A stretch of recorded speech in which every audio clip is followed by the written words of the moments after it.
अध्याय 4 दिव्य ज्ञान। भगवान श्री कृष्ण ने कहा, मैंने इस अमर योग विद्या का उपदेश सूर्यदेव विवस्वान को दिया और विवस्वान ने मनुष्यों के पिता मनु को उपदेश दिया और मनु ने इसका उपदेश इक्ष्वाकु को दिया। आज मेरे द्वारा वही यह प्राचीन योग यानी परमेश्वर के साथ अपने संबंध का विज्ञान तुमसे कहा जा रहा है, क्योंकि तुम मेरे भक्त तथा मित्र हो। अतः तुम इस विज्ञान के दिव्य रहस्य को समझ सकते हो। इस प्रकार यह परम विज्ञान गुरु परंपरा द्वारा प्राप्त किया गया और राज ऋषियों ने इसी विधि से इसे समझा, किंतु कालक्रम में यह परंपरा छिन्न हो गई। अतः यह विज्ञान यथारूप में लुप्त हो गया लगता है। अर्जुन ने कहा, सूर्यदेव विवस्वान आपसे पहले हो चुके हैं, तो फिर मैं कैसे समझूं कि प्रारंभ में भी आपने उन्हें इस विद्या का उपदेश दिया था। श्री भगवान ने कहा, तुम्हारे तथा मेरे अनेकानेक जन्म हो चुके हैं। मुझे तो उन सब का स्मरण है, किंतु हे परंतप तुम्हें उनका स्मरण नहीं रह सकता है। यद्यपि मैं अजन्मा तथा विनाशी हूं और यद्यपि मैं समस्त जीवों का स्वामी हूं, तो भी प्रत्येक युग में मैं अपने आदि दिव्य रूप में प्रकट होता हूं। हे भरतवंशी, जब भी और जहां भी धर्म का पतन होता है और अधर्म की प्रधानता होने लगती है, तब तब मैं अवतार लेता हूं। भक्तों का उद्धार करने, दुष्टों का विनाश करने तथा धर्म की फिर से स्थापना करने के लिए मैं हर युग में प्रकट होता हूं। हे अर्जुन, जो मेरे आविर्भाव तथा कर्मों की दिव्य प्रकृति को जानता है, वह इस शरीर को छोड़ने पर इस भौतिक संसार में पुनः जन्म नहीं लेता, अपितु मेरे सनातन धाम को प्राप्त होता है। आसक्ति, भय तथा क्रोध से मुक्त होकर, मुझ में पूर्णतया तन्मय होकर और मेरी शरण में आकर बहुत से व्यक्ति भूतकाल में मेरे ज्ञान से पवित्र हो चुके हैं। इस प्रकार से उन सबों ने मेरे प्रति दिव्य प्रेम को प्राप्त किया है। जिस भाव से सारे लोग मेरी शरण ग्रहण करते हैं, उसी के अनुरूप मैं उन्हें फल देता हूं। हे पार्थ, प्रत्येक व्यक्ति सभी प्रकार से मेरे पथ का अनुगमन करता है।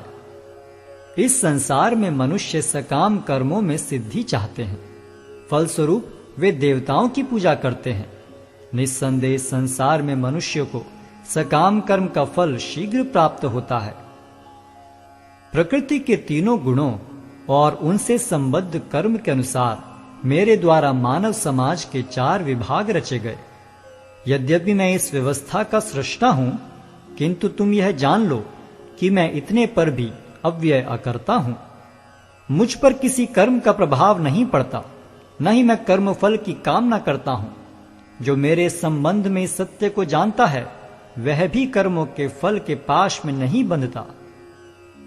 प्राचीन काल में समस्त मुक्तात्माओं ने मेरी दिव्य प्रकृति को जान करके ही कर्म किया। अतः तुम्हें चाहिए कि उनके पद चिन्हों का अनुसरण करते हुए अपने कर्तव्य का पालन करो। कर्म क्या है और अकर्म क्या है, इसे निश्चित करने में बुद्धिमान व्यक्ति भी मोहग्रस्त हो जाते हैं। अतः मैं तुमको बताऊंगा कि कर्म क्या है, जिसे जानकर तुम सारे अशुभ से मुक्त हो सकोगे। कर्म की बारीकियों को समझना अत्यंत कठिन है। अतः मनुष्य को चाहिए कि वह यह ठीक से जाने कि कर्म क्या है, विकर्म क्या है और अकर्म क्या है। जो मनुष्य कर्म में अकर्म और अकर्म में कर्म देखता है, वह सभी मनुष्यों में बुद्धिमान है और सब प्रकार के कर्मों में प्रवृत्त रहकर भी दिव्य स्थिति में रहता है। जिस व्यक्ति का प्रत्येक प्रयास इंद्रिय तृप्ति की कामना से रहित होता है, उसे पूर्ण ज्ञानी समझा जाता है। उसे ही साधु पुरुष ऐसा करता कहते हैं, जिसने पूर्ण ज्ञान की अग्नि से कर्म फलों को भस्मसात कर दिया है। अपने कर्म फलों की सारी आसक्ति को त्याग कर सदैव संतुष्ट तथा स्वतंत्र रहकर वह सभी प्रकार के कार्यों में व्यस्त रहकर भी कोई सकाम कर्म नहीं करता। ऐसा ज्ञानी पुरुष पूर्ण रूप से संयमित मन तथा बुद्धि से कार्य करता है, अपनी संपत्ति के सारे स्वामित्व को त्याग देता है और केवल शरीर निर्वाह के लिए कर्म करता है। इस तरह कार्य करता हुआ वह पाप रूपी फलों से प्रभावित नहीं होता है। जो स्वतः होने वाले लाभ से संतुष्ट रहता है, जो द्वंद्व से मुक्त है और ईर्ष्या नहीं करता, जो सफलता तथा असफलता दोनों में स्थिर रहता है, वह कर्म करता हुआ भी कभी बंधता नहीं। जो पुरुष प्रकृति के गुणों के प्रति अनासक्त है और जो दिव्य ज्ञान में पूर्णतया स्थित है, उसके सारे कर्म ब्रह्म में लीन हो जाते हैं। जो व्यक्ति कृष्ण भावनामृत में पूर्णतया लीन रहता है, उसे अपने आध्यात्मिक कर्मों के योगदान के कारण अवश्य ही भगवत धाम की प्राप्ति होती है, क्योंकि उसमें हवन आध्यात्मिक होता है और हवि भी आध्यात्मिक होती है। कुछ योगी विभिन्न प्रकार के यज्ञों द्वारा देवताओं की भली भांति पूजा करते हैं और कुछ परब्रह्म रूपी अग्नि में आहुति डालते हैं। इनमें से कुछ विशुद्ध ब्रह्मचारी श्रवणादि क्रियाओं तथा इंद्रियों को मन के नियंत्रण रूपी अग्नि में स्वाहा कर देते हैं, तो दूसरे लोग इंद्रिय विषयों को इंद्रियों की अग्नि में स्वाहा कर देते हैं। दूसरे जो मन तथा इंद्रियों को वश में करके आत्म साक्षात्कार करना चाहते हैं, संपूर्ण इंद्रियों तथा प्राणवायु के कार्यों को संयमित मन रूपी अग्नि में आहुति कर देते हैं। कठोर व्रत अंगीकार करके कुछ लोग अपनी संपत्ति का त्याग करके कुछ कठिन तपस्या द्वारा, कुछ अष्टांग योग पद्धति के अभ्यास द्वारा अथवा दिव्य ज्ञान में उन्नति करने के लिए वेदों के अध्ययन द्वारा प्रबुद्ध बनते हैं। अन्य लोग भी हैं जो समाधि में रहने के लिए श्वास को रोके रहते हैं। वे अपान में प्राण को और प्राण में अपान को रोकने का अभ्यास करते हैं और अंत में प्राण अपान को रोककर समाधि में रहते हैं। अन्य योगी कम भोजन करके प्राण की प्राण में ही आहुति देते हैं। ये सभी यज्ञ करने वाले यज्ञों का अर्थ जानने के कारण पाप कर्मों से मुक्त हो जाते हैं और यज्ञों के फल रूपी अमृत को चखकर परम दिव्य आकाश की ओर बढ़ते जाते हैं। हे कुरुश्रेष्ठ, जब यज्ञ के बिना मनुष्य इस लोक में या तो इस जीवन में ही सुखपूर्वक नहीं रह सकता, तो फिर अगले जन्म में कैसे रह सकेगा। ये विभिन्न प्रकार के यज्ञ वेद सम्मत हैं और ये सभी विभिन्न प्रकार के कर्मों से उत्पन्न हैं। इन्हें इस रूप में जानने पर तुम मुक्त हो जाओगे। हे परंतप, द्रव्य यज्ञ से ज्ञान यज्ञ श्रेष्ठ है।